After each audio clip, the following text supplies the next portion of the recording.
అందరికీ నమస్కారం. ముందుగా వినాయక చవితి పండగ శుభాకాంక్షలు.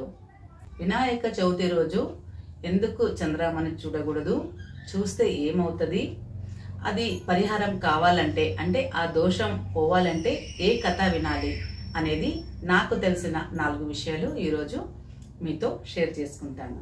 పూర్వంలో సత్యజిత్ అనే ఒక రాజు ఉంటాడు. ఆయన దగ్గర శమంతకమణి అని ఒక చిన్న మణి ఉంటుంది. దాన్ని కృష్ణుడు అడుగుతాడు ఒకసారి వచ్చినప్పుడు, ఇది నాకు ఇస్తావా అంటే అప్పుడు చెప్తాడు, లేదు ఇది ఇవ్వను, నాకు కావాలి అని చెప్తాడు. సరే అనేసి కృష్ణుడు బయలుదేరిపోతాడు. తర్వాత కృష్ణుడు అడిగాడు కదా, నేను ఇవ్వకపోతే మరి దొంగతనం చేస్తే ఎట్లా అనేసి వాళ్ళ తమ్ముడు వచ్చినప్పుడు ఆయనకి ఆ మణిని ఇచ్చి పంపుతాడు.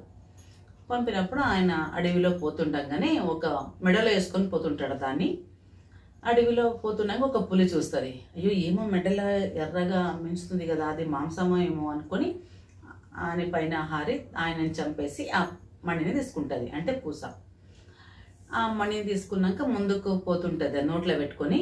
అక్కడ జాంబవంతుడు వస్తాడు, వచ్చి చూస్తాడు, ఏమో పులి నోట్లో ఏమో ఉంది కదా అని అప్పుడు దాన్ని చంపేసి ఆ పులి నోట్లో ఉన్న మణిని తీసుకుంటాడు. తీసుకొని తన గుహకి పోతాడు. అక్కడ ఆయన బిడ్డ జాంబావతి ఉంటుంది, ఆయనకి ఆ మణి ఇచ్చి ఇది తీసుకోమా ఆడుకొని చింటాడు. దాన్ని పెట్టుకొని చూస్తూ ఉంటుంది. ఇక్కడ ఇది మణి తమ్ముడు చనిపోయి ఉంటాడు, అక్కడికి వచ్చి చూస్తే మణి లేకుంటుంది. ఇది శ్రీకృష్ణుడే ఈ పని చేశాడు, ఆయన అడిగాడు నేను ఇవ్వలేదు అని ఆయన శ్రీకృష్ణుడు దొంగతనం చేసిందని అపవాదం వేస్తాడు. ఈ అపవాదం ఎలా వచ్చింటుందంటే, ఒకసారి శ్రీకృష్ణుడికి నారద మహర్షి వచ్చి చెప్తాడు, ఇప్పుడు ముందు వస్తుంది కదా వినాయక చవితి, ఆ రోజు చంద్రమ్మను చూడకూడదు, చూస్తే అపవాదం తప్పింది కాదు, ఈ విషయం అందరికీ తెలియజేయు అని చెప్తాడు. సరే అనేసి శ్రీకృష్ణుడు తన యాదవ ప్రజలకల్లా డంబూరం సారుతాడు. వినాయక చవితి రోజు ఎవరు బయటికి రాకూడదు, వచ్చిన ఎవరిని అంటే చంద్రమ్మను చూడకూడదు అని సాటింపు చేస్తాడు. ఇంకా సరేలే అనేసి అందరూ చంద్రమ్మను చూడకుండా ఉంటారు. శ్రీకృష్ణుడు ఆ రోజు సాయంత్రం ఏం చేస్తాడంటే పాలు తీసుకొచ్చాక పాలు తాగుదామనేసి ఒక చెంబులో పాలు తీసుకుని ఉంటాడు. ఇలా పాల కింద చూడంగానే చంద్రుడి ప్రతిబింబం పైన ఉంటుంది కదా, చంద్రుడి ప్రతిబింబం కనిపిస్తుంది. అయ్యో ఇదేమప్పా, నేను చంద్రమ్మను చూడకూడదని చెప్పేసి నేనే చూశాను కదా, నాకు ఏ అపవాదం వస్తుందో అని అనుకుంటాడు. అప్పుడు చూసిన కారణం వల్ల ఇప్పుడు సత్యజిత్ ఆయన పైన దొంగతనం అపవాదం వచ్చింటది. అప్పుడు కృష్ణుడు నేను రాజు దగ్గరికి వెళ్ళి ఈ అపవాదం పోగొట్టుకోవాలని రాజు దగ్గరికి వచ్చి అక్కడ ఏం జరిగిందనేది వింటాడు.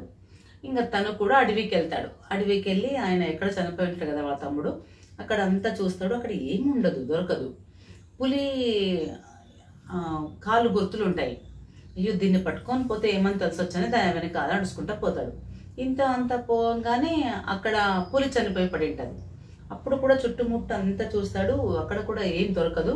తర్వాత జాంబవంతుని ఎజ్జె గుర్తులు పడి ఉంటాయి, కాళ్ళ గుర్తులు నడుచుకుంటూ ఉంటాయి కదా, దాని వెనక అలా పోతాడు.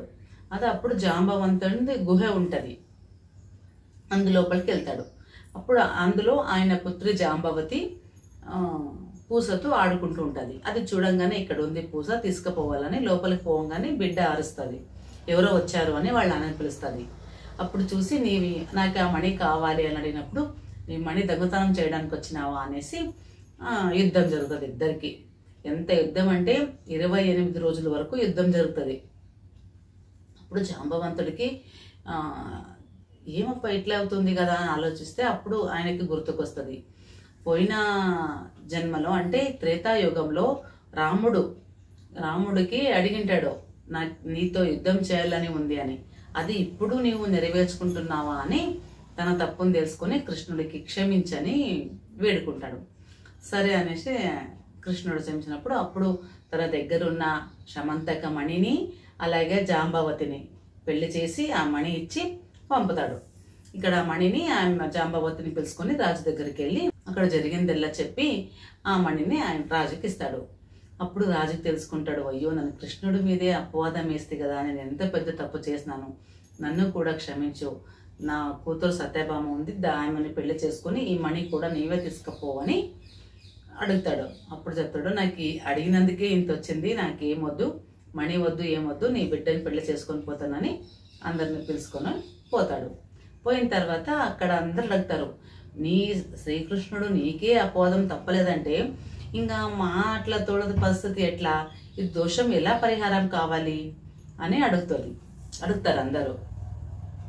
అప్పుడు ఆ రోజు అంటే వినాయక చవితి రోజు పూజ చేసింటారు కదా, ఆ రోజు ఈ కథ వినడం వల్ల కూడా చంద్రబాబుని చూసినా ఏ దోషాలు రాకుండా అన్ని దోషాలు తొలగిపోతాయి అని చెప్తాడు.